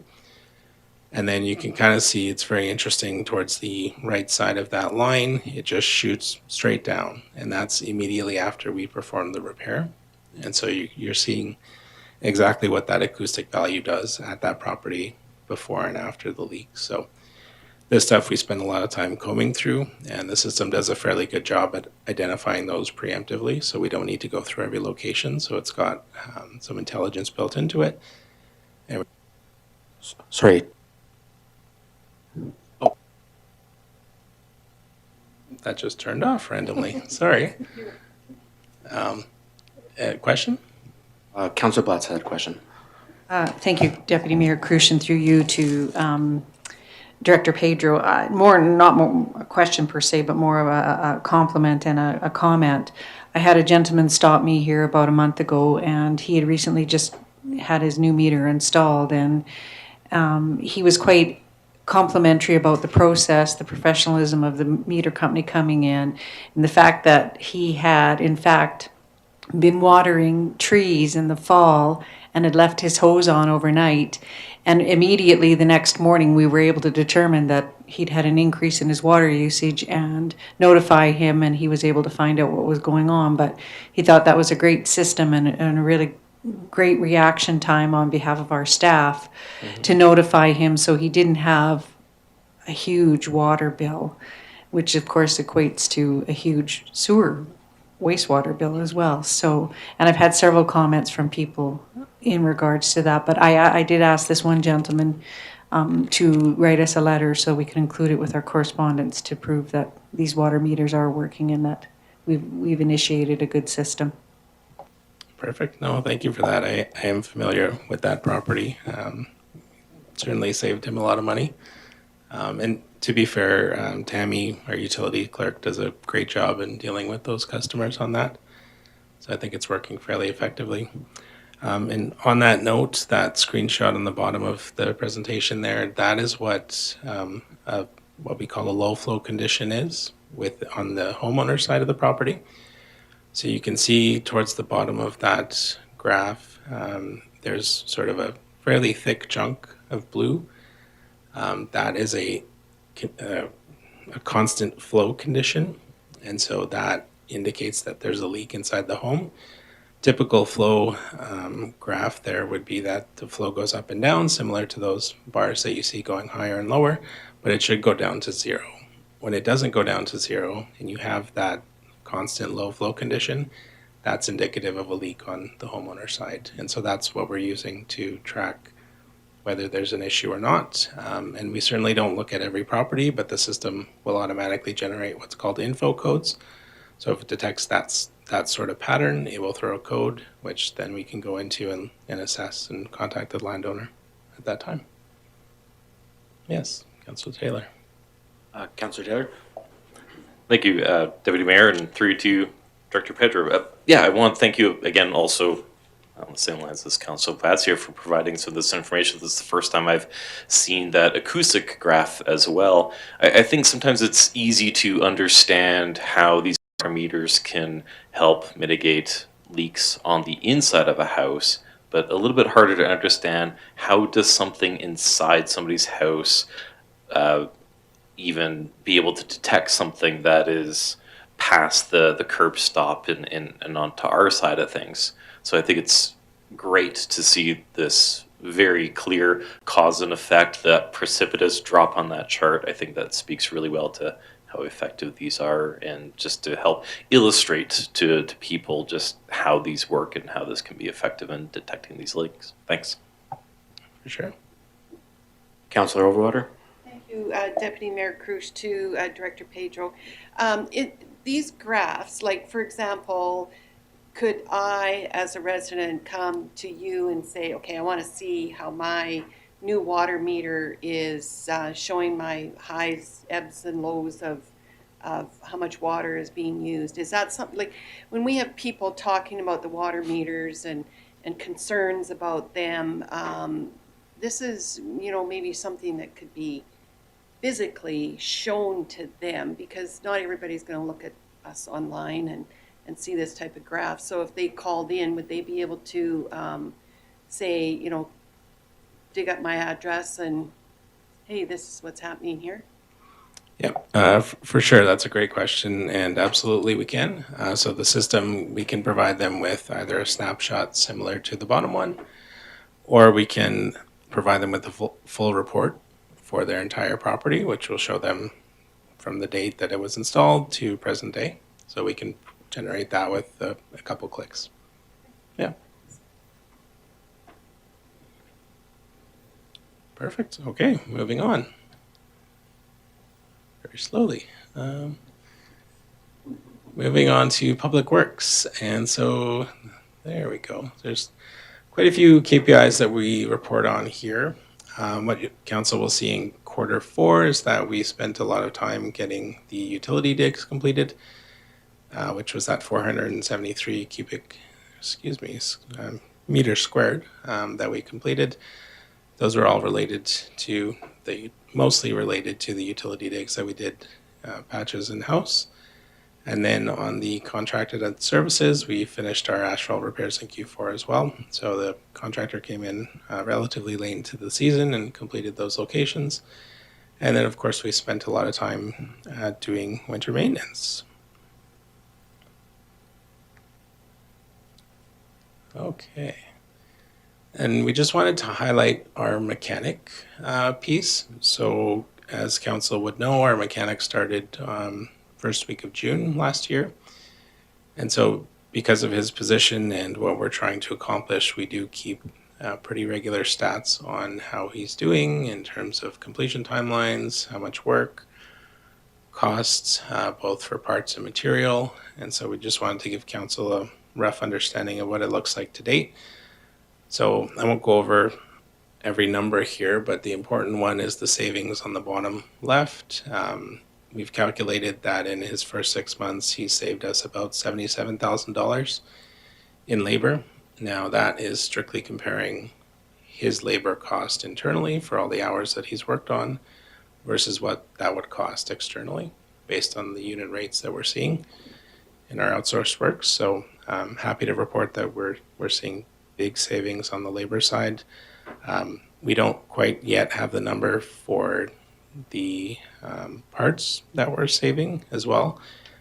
Generally, on all the invoices that we've seen over the last 2 years, rule of thumb is that labor is about 40 to 50% of our external costs, and then parts or material are the other 40 to 50%-ish. So if we extrapolate that out, we're seeing quite a bit of savings internalizing that function. Councillor Wilson? Thank you, Deputy Mayor. Through you to the Director, and I'll just wind the clock back a couple minutes to the Public Works KPIs. Specifically looking at the in-house asphalt repairs. I know previously we invested in a couple pieces of equipment like the mold compressor, I think, and the packer and so on. Is that figure there for the in-house about what you would have expected, or are there factors limiting why that number isn't higher, which would mean then that our contracted asphalt repairs would be lower, the cost of, or the number, and I assume the cost would be lower. So is there something there limiting why our in-house repairs aren't more than they are, or is that about where you would have expected them? Thank you. No, fair question. So you're actually touching on two separate things, although they're similar. So the contracted asphalt repairs, we outsource any patches that need to be completed that are too big to do internally. And so they're not necessarily related because the in-house repairs wouldn't necessarily be done by contracted services and vice versa. So in-house repairs that contractor would do, we're not capable of doing given the equipment that we do have. Now jumping back to the in-house repair number there. So on the year, we're about 783 square meters. In the business plan, our target's 600, so I think we're exceeding that. That being said, for future years, I could see us increasing that. 2025 was the first year that we internalized that, the new equipment. So certainly a bit of a learning curve for us. Beginning of the year was a little slower, or I would say probably for half of the year was slower than we'd like to see. But I would say that this year we're probably in a better position to go a little bit faster. So I think we'll probably increase that 783 number for this year. Perfect. Okay. Moving into planning and infrastructure. This is also kind of a good news story, as we'll get to, but planning and infrastructure has been quite busy.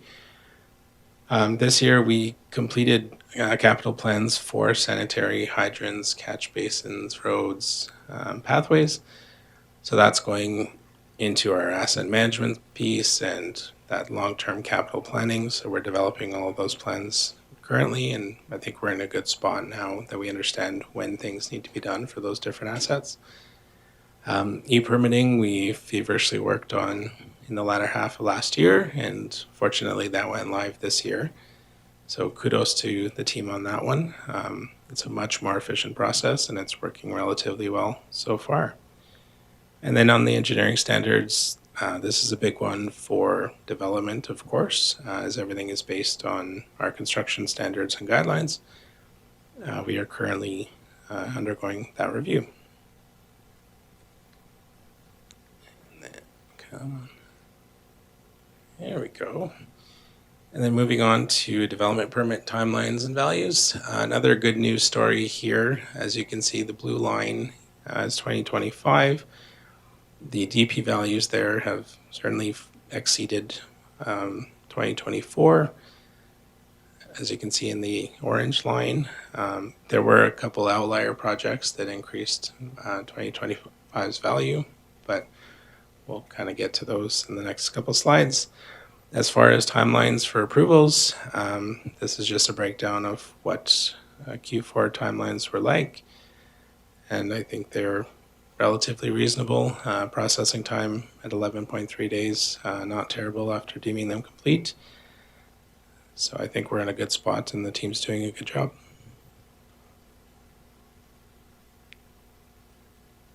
And then, excuse me, similar comments to building permit values. A few outlier projects certainly increased that valuation on the building permit side, leading to our increased revenue there. So it's not a bad thing for us, but it's nice to see that momentum.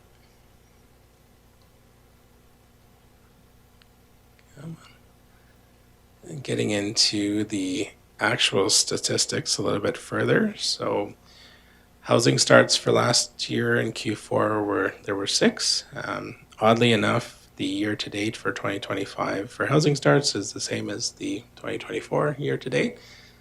So that's good momentum that we're seeing. It's fairly consistent. And as we can see on the total for the building permit valuation, 2025 is about just under $76 million. versus 2024, which is just over $31 million there. So a huge increase on that side of things. And then similar story on the development permit statistics. 2025 year to date is just over $83 million. And then in 2024, way down in the just under $40 million. So very good news on both the DP and BP sides.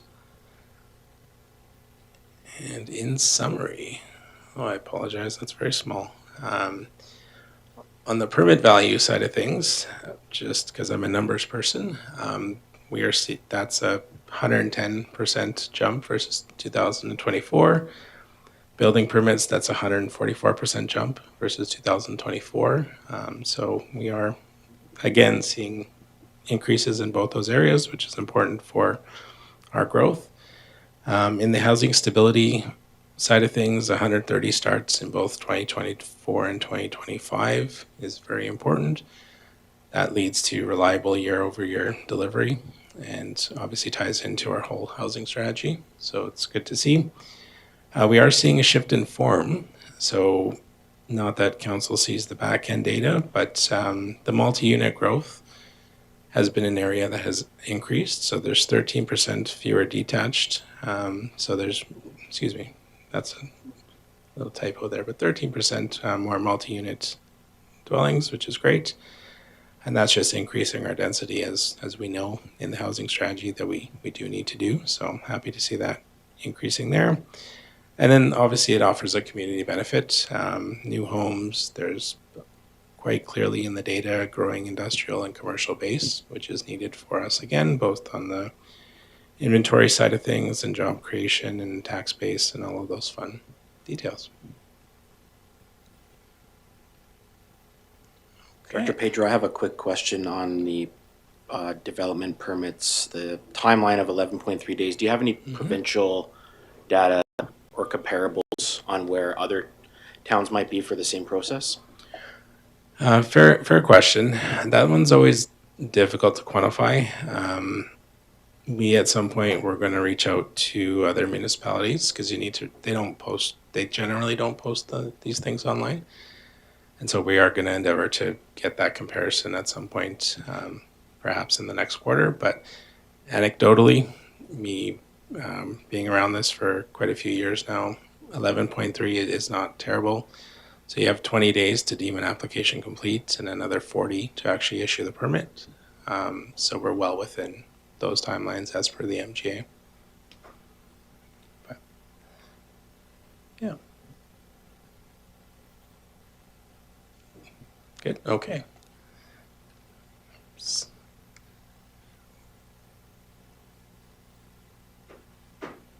Okay.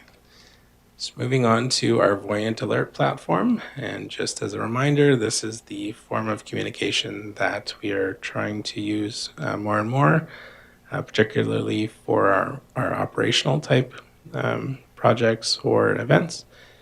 And so at this point, we have 322 people signed up for that. This is substantially more than it was, 5 to 6 months ago. So it's great to see that people are signing up. It's a fairly convenient way for people to get alerts. They can set sort of boundaries within the system, and they can receive alerts within certain areas. They can receive alerts for certain categories. So it is what we're pushing out there is the most important way that people can get that information that's up to date. And so at this point, we did provide a little table at the bottom, just showing the flow of those alerts. And unsurprisingly, in December 2025, much of that was some utility digs and mostly winter maintenance alerts that were sent out there. Councillor Overwater, go ahead. Mm-hmm. Thank you, Deputy Mayor Krush. To Director Pedro, I'm just wondering if, when, something maybe when we have coffee with council or the community showcase, that we really push that Voyant Alert at those two, public sessions that we have throughout the community. I think that might help because I know I've helped older, senior people get on there because they're kind of, they think, oh God, I got to get on an app or whatever. But once I get on there, they're quite happy about it. So I think maybe we should be cognizant about that when we're doing our Coffee with Council or our community showcase, that we could really push that Voyant Alert. Oh, absolutely. I think that's a great idea. The one thing for those that aren't as comfortable with the technology is that you can sign up with just your number, and so it'll actually send you a text to voice with that notification. So if people don't want to sign up and get the app necessarily, that's another way they can get the information. Perfect. Okay. And then looking ahead, and that is our good-looking team there in our Christmas lunch. So in utilities, we're obviously going to continue with our water and sanitary repairs. In all honesty, this occupies 70% of what this department does, and I believe they're happy to do so because we're seeing good numbers. Continuing with the meters phase 3, as discussed earlier. Public Works, given the time of year, obviously just continuing winter maintenance. They are quite responsive to the reported problems that we're receiving currently. With the warmer weather, it's wreaking havoc on many different areas, so we're responding as best we can. And then on the planning and infrastructure side, going through and completing the engineering standards updates, and then department inventories. So that's something that the town has been a little lax on over the years. All the departments need to submit their inventories to our asset management coordinator, and then so we have an understanding of what we have, and we can incorporate that into our asset listing. And there's a question slide, but happy to take any questions.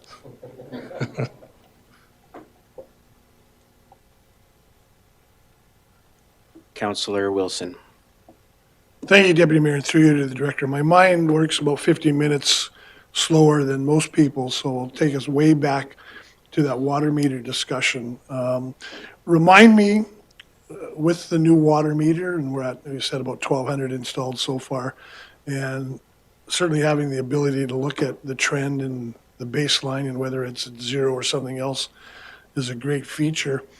Will we get to a stage, is it possible with the technology that would be available on the website or through an app, and somebody would key in their roll number or their address, whether it be their own or their neighbors, to take a look and see what that trend is, to utilize the technology more fully rather than having to contact somebody in town administration to do that information? Is that feasible, possible? Thank you.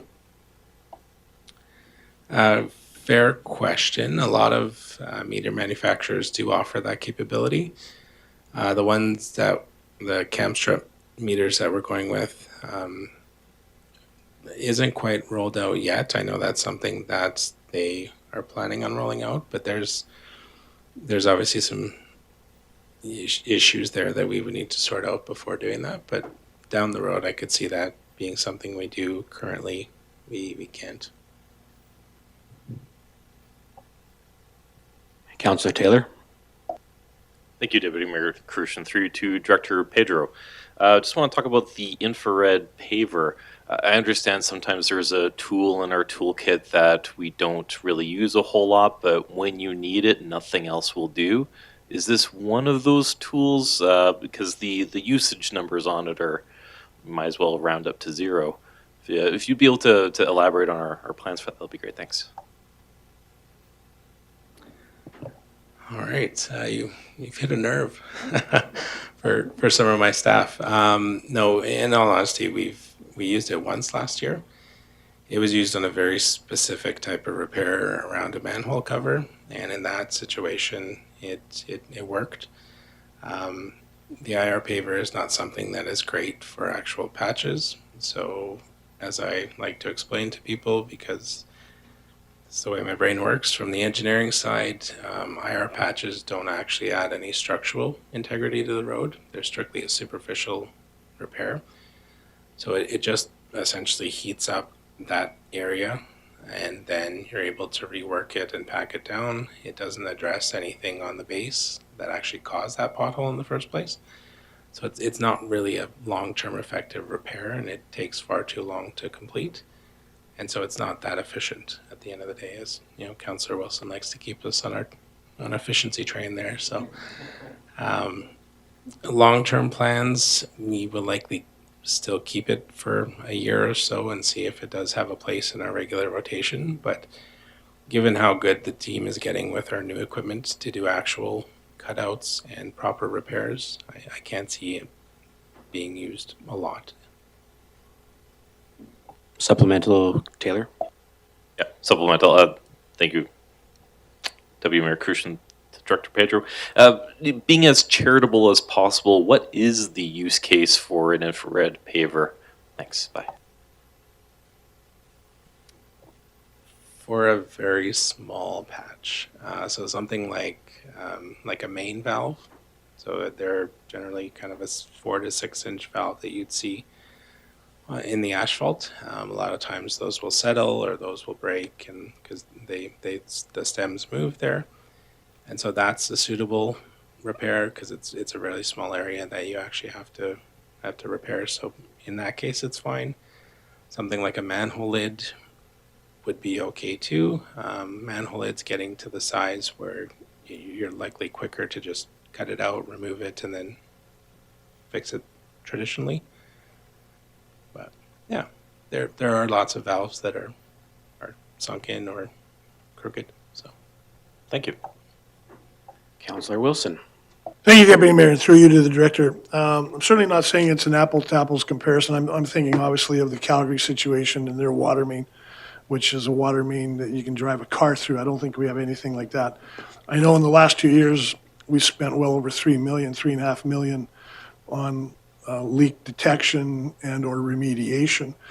But just wondering, from an inspection perspective and staying ahead of a leak and integrity of our piping below the ground, are we comfortable there that we know and we can identify the integrity of some of our pipes and where a leak, whether it be catastrophic or not, or a break, a bust may occur? Or are we more focused on finding leaks that are already existing? Does that make sense? Thank you.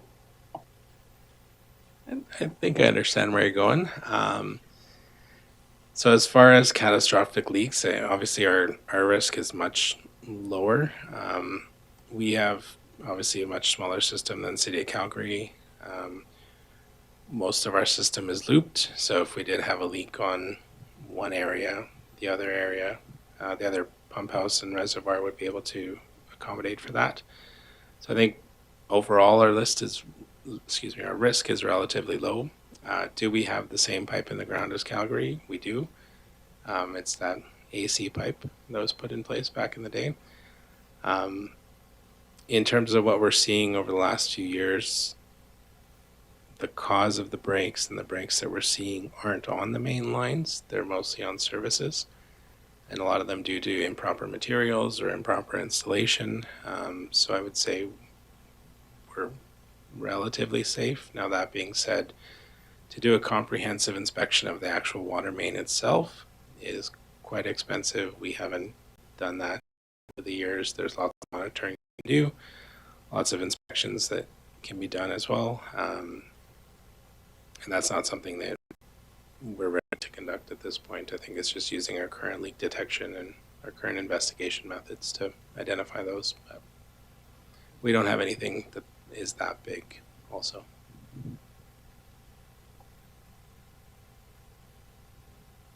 Okay, thank you, Director Pedro. And if there are no further questions. Okay, go ahead. Thank you, Deputy Mayor. I make the motion that Council accepts the Infrastructure Services Quarterly Report as presented for information. Any comments? Vote. Motion is carried.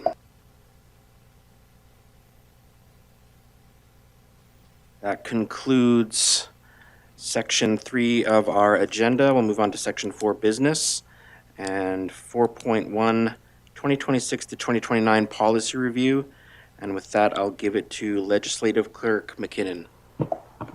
Thank you. It should be about 45 minutes. I mean, 4 to 5 minutes.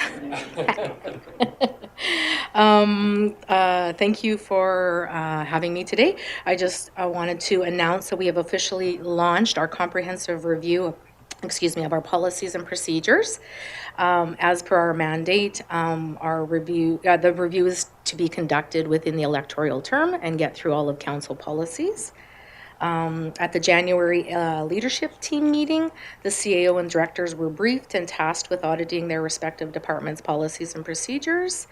We're focusing on any critical gaps or any legislative needs and ensuring that our policies support the strategic plans for the remainder of this term. Directors are to identify which policies need updates and determine the optimal timing for those changes to come before you.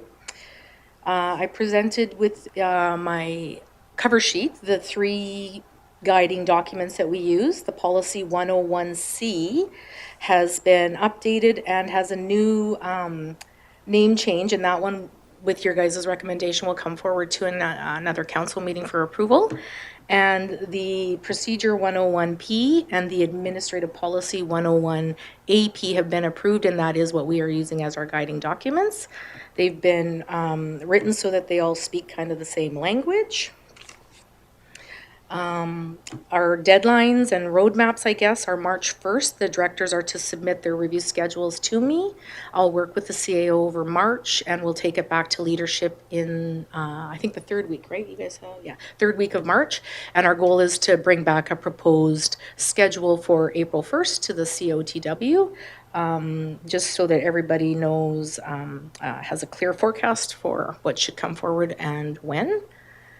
I think that's pretty much all I had, other than just in case you guys didn't know, we have 47 policies, we have 38 procedures, and we have 3 administrative policies right now on the books. And with that, I would take any questions. Thank you.